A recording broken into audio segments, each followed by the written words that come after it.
1 Tessalonicenses 4,16 diz: Pois dada a ordem, com a voz do arcanjo ressoar a trombeta de Deus, o próprio Senhor descerá dos céus, e os mortos em Cristo ressuscitarão primeiro.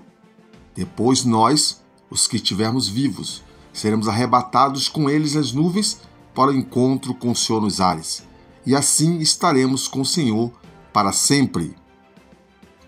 Décadas atrás surgiram histórias sobre experiências de quase morte, em que pessoas morreram, foram reanimadas e relataram o que tinham visto e ouvido enquanto estavam mortas. Milhares dessas histórias foram documentadas. Muitos acreditam que esses relatos indicam que os mortos não estão de fato mortos. O Espiritismo surgiu com a mentira da serpente. É certo que vocês não morrerão. Gênesis 3:4. Ele assumiu várias formas, mas sempre com a premissa de que a vida continua após a morte. Essa ideia estava na raiz do falso movimento religioso do século XIX, com a alegação das irmãs Fox, depois admitida como fraudulenta, de que podiam receber respostas às suas perguntas de espírito dos mortos. Nessa semana, veremos que nossa única salvaguarda contra os enganos satânicos dos últimos dias é um relacionamento pessoal com Cristo e uma base sólida nos ensinos da Bíblia. Isso inclui a doutrina sobre morte, independente do que nossos olhos, ouvidos e corações tentem nos dizer. Venham comigo para o 10º estudo, Espiritismo Exposto.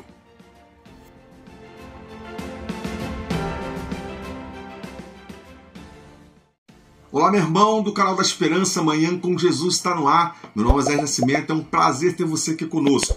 Nós entramos no 10º estudo de 13 do livro Grande Conflito. Nós estamos tentando entender a guerra por trás de todas as guerras, porque às vezes ela se torna invisível aos nossos olhos, mas existe uma guerra espiritual que eu e você participamos. Não há neutralidade, todos nós temos a nossa contribuição, ou para a vida eterna nossa, ou para a nossa própria morte eterna. E no tema de hoje fala sobre espiritismo exposto. Nós vamos aqui jogar por terra o engano da serpente, onde ela diz que certamente não morrereis. Mas será que nós somos imortais? Será que a Bíblia fala sobre isso? Quem é um ser imortal? Será que os anjos são imortais? Eu e você somos imortais? Deus é imortal? Vamos entender isso nesse estudo dessa semana. Então venha comigo, é um prazer ter você aqui conosco. Um dos temas mais comuns e aceitos no meio cristão hoje, em todas as religiões do mundo, é a imortalidade da alma. Mas será que ela procede aqui da palavra de Deus? Poucos ramos religiosos são os que creem que o homem volta ao pó e aguarda a ressurreição. Mas aqui na Igreja Adventista do Sétimo Dia se destaca ela por ter em seu corpo doutrinário a crença da ressurreição dos mortos por ocasião da vinda de Cristo, rejeitando, portanto, a tal da imortalidade da alma. Alguns creem que ao morrer a alma vai para o céu, outros creem que vai para o inferno, dependendo da sua vida aqui nessa terra, nesse planeta. Outros creem que vai para o purgatório, outros entendem que vai para o limo. E ainda há os que acreditam que há uma reencarnação. Mas será que isso tem base bíblica? Existem variadas crenças sobre o destino da alma após a morte. A maioria pensa que a alma pode ir para diversos lugares, menos para o lugar indicado no ensino aqui, da Bíblia, o pó da terra. A Bíblia diz que o mesmo que acontece com os filhos dos homens, acontece com os animais. Quando morre, um assim morre o outro. Todos têm o mesmo fôlego de vida. E o ser humano não tem nenhuma vantagem sobre os animais, porque tudo é vaidade. Todos vão para o mesmo lugar. Todos procedem do pó e ao pó voltará. Eclesiastes 3, 19 e 20. Então quer dizer, os animais também vão para o inferno? Os animais vão para o céu? Vamos pensar sobre isso. Certamente não morrerás. Essas as palavras da serpente à mulher, descrita lá em Gênesis 3:4. Desde que Eva, meu irmão, cedeu à tentação de Satanás, comeu do fruto proibido por Deus, a crença da imortalidade da alma permeia o pensamento da humanidade. Há evidências que civilizações antigas como Babilônia, Egito e outras antes delas criam na existência de uma alma imaterial e imortal, que deixava o corpo por ocasião da morte. Conquanto a serpente tenha dito à mulher que ela não morreria, as palavras de Deus foram claras e suficientes e objetivas para que ela soubesse sim o resultado da desobediência. E ordenou o Senhor Deus ao homem, dizendo: de toda árvore do jardim comerás livremente, mas da árvore do conhecimento do bem e do mal, dela não comereis, porque no dia que comeres, certamente morrerás. Gênesis 2, 16 a 17. A palavra da serpente diz, não morrerás, e a palavra de Deus diz, morrerás. A serpente, meu irmão, enganou Eva dizendo também que ela seria como Deus. Mas não era esse o objetivo dele lá no céu, quando ele caiu? Ser como Deus? Mas veja, nenhuma criatura, entretanto, meu irmão, pode ser como Deus. A divindade possui atributos inerentes que a distingue de suas criaturas. Deus é onisciente, onipotente, onipresente. Deus é imortal. Conquanto a Bíblia menciona que Deus dará a imortalidade a seus filhos como um presente para que os salvos estejam diante dele por toda a eternidade, a imortalidade não é inerente ao ser humano. Nem aos anjos, veja bem, nem aos anjos, mas é um atributo divino. A imortalidade, meu querido, será concedida ao ser humano, mas simplesmente por ocasião da segunda vinda de Cristo. Conquanto os ressuscitados se unirão os justos vivos e serão transformados num abrir e fechar de olhos. Se ao morrer o ser humano possui uma alma imortal, então veja bem, teremos dois problemas aqui. Primeiro, essa teoria afrontaria a teologia bíblica que afirma que Deus é o único imortal, pois o ser humano também seria imortal por natureza. E segundo, a ressurreição perderia o seu valor, uma vez que o homem já seria imortal antes do evento da ressurreição. Nesse caso, não teria sentido ressuscitar seres que já estariam desfrutando da imortalidade. Você já parou para pensar nisso? Você há de convir comigo que o maior problema da raça humana é o pecado. E o pecado trouxe algo ainda terrível, a morte. A morte é a mais dura de todas as sentenças que o pecado nos trouxe. Ela não escolhe status sociais, cor de pele, sexo, etnia, altura, quantidade de dinheiro na conta bancária, nada disso. Na verdade, a morte anivela todos os pecadores. Mas a vitória de Cristo na cruz, e sua ressurreição destrona a morte e o seu reino. A ressurreição de Cristo assegura a mim e a você também a nossa ressurreição. O apóstolo Paulo escreveu, se não há ressurreição de mortos, então Cristo não ressuscitou. E se Cristo não ressuscitou, é vã a nossa pregação e vã a nossa fé que vocês têm. 1 Coríntios 15, 13 a 14. Ele declarou também, se cremos que Jesus morreu e ressuscitou, assim também Deus, mediante Jesus, trará na recompensa dele os que dormem. 1 Tessalonicenses 4, 14. Veja bem, note, meu irmão, que a solução para a morte, diante do que a Bíblia diz, é a ressurreição. Biblicamente, não há outra solução para esse mal que nos assola. O inimigo, porém, criou ideias de que somos imortais e que a morte não é o fim de todas as coisas. Mas essa falsa doutrina afronta diretamente a nossa crença na ressurreição dos mortos. Agora pense o seguinte, pense comigo, por um instante, pense só por um instante.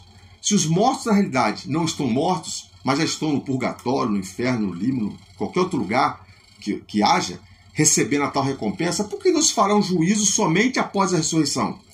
Pare para pensar nisso. Note que em Apocalipse 20 há uma cena de juízo em que os ímpios são condenados e destruídos. Agora imagine que Caim morreu perdido e já esteja queimando há 6.000 anos. Deus ressuscita e então condena a morte eterna.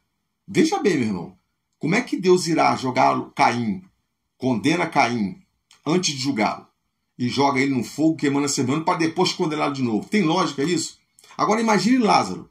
Está lá no céu, diante de Deus e dos anjos, e de repente ouve a voz de Jesus dizendo assim, volte. Que situação, que tristeza teria Lázaro no coração saber que teria que retornar para esse mundo de doenças, catástrofes e para morrer de novo. Essa visão, meu irmão, está mais próxima do filme A Alta Compadecida do que uma teologia realmente bíblica. Você concorda comigo? Mas veja bem, meu querido, um dia, quando Jesus retornar, todos os que morreram em Cristo também serão ressuscitados para a vida eterna, porque a ressurreição de Jesus, ela possibilitou a ressurreição de seus filhos. A morte nivelou todos os pecadores, como eu falei no princípio, mas a ressurreição de Jesus nivelou todos os salvos em Cristo Jesus. Nos últimos dias da história da Terra, eu quero dizer para você, meu irmão, que o Espiritismo ganhará força e será um dos últimos e mais potentes enganos de Satanás. Nos momentos finais da história desse mundo, ocorrerão até mesmo aparições de personagens bíblicos para contradizer o que a palavra do Senhor nos ensina. Mas a serva do Senhor nos adverte. Os apóstolos, conforme personificam esses espíritos de mentira, são apresentados contradizendo o que escreveram lá no passado, sob inspiração do Espírito Santo, quando estava aqui na Terra. Nega a origem divina das Escrituras Sagradas. E diz mais, mediante os dois grandes erros, a imortalidade da alma e a santificação do domingo. Satanás há de enredar o povo em suas malhas. Enquanto o primeiro lança fundamento do espiritismo, o último cria um laço de simpatia com Roma. Veja bem, meu irmão, vamos concluir o estudo dessa semana. E eu quero dizer para você o seguinte, Satanás tem buscado enganar a humanidade ao longo dos anos. Ele é especialista no engano, ele é o pai da mentira. Nunca, porém, ele esteve tão empenhado em desencaminhar as almas do reino de Deus como estará nos momentos finais da história terrestre. É seu desejo levar o máximo de pessoas possíveis ao engano e à perdição. Quanto mais densas forem as trevas, entretanto, mais forte deve brilhar a nossa luz. Nos momentos de maior engano e também maior perseguição, quando a religião de Cristo for desprezada, quando sua lei for mais desprezada, então nosso zelo deve ser mais ardoso e o nosso ânimo e firmeza mais inabaláveis. Permanecer em defesa da verdade e justiça, quando a maioria abandona. Ferir as batalhas do Senhor, quando são poucos os campeões. Essa será a nossa prova. Naquele tempo, devemos tirar o calor da frieza dos outros, coragem de sua covardia e lealdade de sua traição. Nossa única segurança, meu irmão, está em nos apegarmos ao assim diz o Senhor. Numa ocasião em que o engano será visto como verdade e a verdade será solapada como se fosse erro, nossa segurança deve estar na palavra de Deus. Aqueles que hoje não estão alicerciados na palavra da verdade, na palavra de Deus aqui na Bíblia, certamente abandonarão suas posições ao lado do Mestre, para compor as fileiras do adversário. Mas o conselho é, permanecemos firmes ao lado da verdade, ainda que caiam os céus. Amém? Semana que vem entraremos no 11º estudo do livro Grande Conflito, A Guerra por Trás de Todas as Guerras. E o tema, conflito eminente. E eu conto com você aqui, como eu conto também com você, para se inscrever em nosso canal, para curtir, deixar o seu like, para compartilhar essa mensagem e deixar também a sua mensagem aqui no final desse vídeo. É muito importante. Vamos agora falar com o nosso Deus para a gente finalizar esse estudo nessa semana que foi uma bênção. Vamos falar com Ele. Maravilhoso Deus e bondoso Pai que está nos céus, louvado seja o seu nome. Sabemos através do estudo dessa semana que Satanás vem com muita força nos últimos dias para tentar derrotar o seu povo, para tentar enganar e levar as almas à perdição, para o seu lado, o lado da perdição. Nós não queremos fazer parte desse povo que irá se perder. Nós não queremos ser enganados pelos astutos, pelas mentiras e enganos do inimigo. Por isso, ó Deus, estamos estudando a sua palavra. Ela tem nos revelado a verdade. O seu Santo Espírito tem falado no nosso coração. E eu peço a Deus que visite essas pessoas que estão recebendo esse vídeo. Que possa colocar no coração delas a importância da comunhão, da leitura e oração a Ti. E a permanência em Ti, ó Deus, para que quando essas coisas vierem com mais força, elas possam estar preparadas e não serem enganadas, não serem presas fáceis, ó Deus. Então visite cada uma delas. Nos dê uma ótima semana e semana que vem nós te convidamos, ó Deus, para que esteja aqui conosco mais uma vez, estudando a sua palavra, para que possamos estar sempre preparados até que Tu venhas. Em nome de Jesus te louvamos e te agradecemos. Amém, amém, amém.